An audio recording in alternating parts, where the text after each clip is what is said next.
Perhatian, perhatian. Video ini didedikasikan untuk tugas PKN. Jadi, bahasa yang digunakan sedikit diperbaiki dan penyimpanan humor disesuaikan. Jadi mohon atas kerjasamanya. Terima kasih.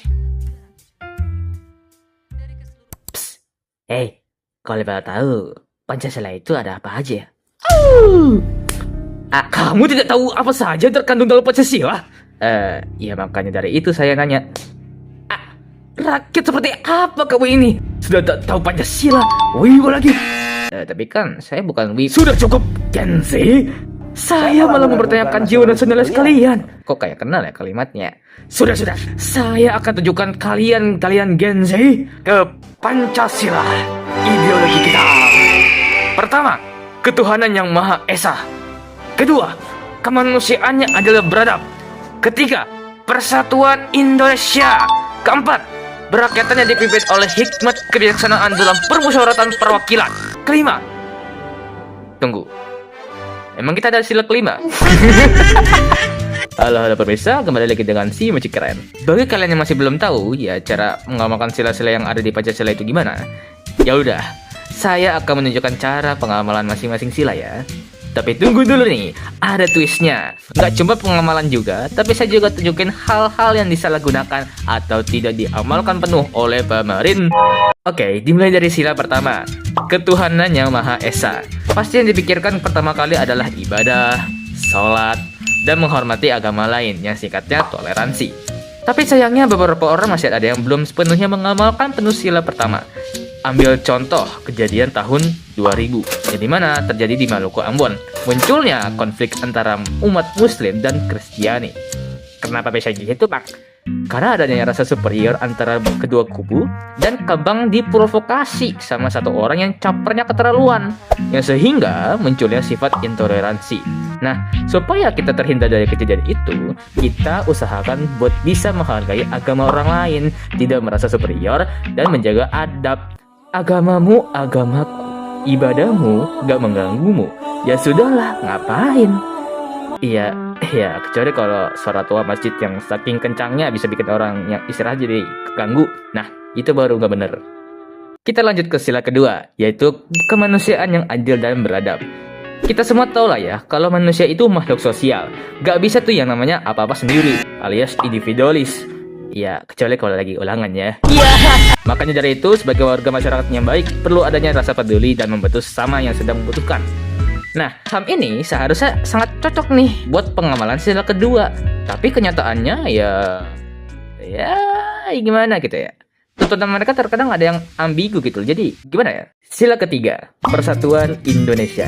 Sebagai bangsa Indonesia, jika kita merasa ditindas oleh maksudnya bangsa lain, kita harus bersatu dan bergotong royong untuk dapat melawan bangsa asing. Ya, kata-kata siapa gitu ya. Tapi memang pemirsa, jika kita ingin menjadi bangsa yang satu dan makmur, kita harus dapat menjaga hubungan dan menghargai perbedaan, serta juga membantu dalam bentuk gotong royong. Jadi, para aktivis mahasiswa di jalan sana ya, yang pas Maret lalu tuh ya, itu adalah bentuk pengamalan sila ketiga juga tuh. Karena para pendemo di sana itu berjibaku dan bergotong royong untuk menyampaikan suara rakyat ke telinga DP. Sila keempat, kerakyatan yang dipimpin, pokoknya sila yang mengutamakan musyawarah lah ya. Nah ini, sila yang seharusnya para pemerintah terapin. Tapi baru-baru ini, pemerintah kalau keluarin usulan tuh kayak enak banget ngomong. Pajak di mana-mana, tunjangan yang luar biasa, ke DPR, perampasan aset ditunda terus. Nah, yang mutusin tuh apa nggak musyawarah dulu ya? Ini yang katanya perwakilan rakyat, apa sudah merasa mewakili rakyat kah?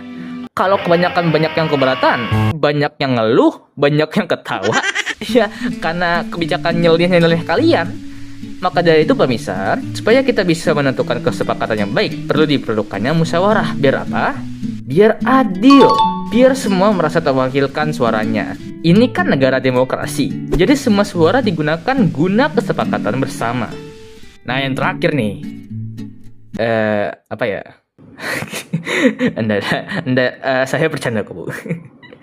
Sila kelima, keadilan sosial bagi seluruh rakyat Indonesia. kenapa nggak diganti aja rakyat jadi pejabat? Andaikan kalau punya jabatan itu orang-orang baik ya, mungkin setelah ini bisa terasa valid dan legit gitu loh. Nah, masalahnya para pemegang jabatan ini kebanyakan tidak becus dalam bekerja. Bahkan beberapa di antaranya itu beridentitas Tikus-tikus berdasi. oh no, curut di kantor sangat banyak. Kita apakan mereka? Ya, ya ngapain kan mereka teman kita. Oh iya. Nah, karena perilaku mereka lah kepercayaan rakyat ke pemerintah semakin menurun. Apalagi yang memegang aturan. Makanya dari itu kita sebagai masyarakat Indonesia harus menghargai hak orang lain dan bersikap adil antar sesama biar apa? Biar kita tidak sama kayak pemerintah.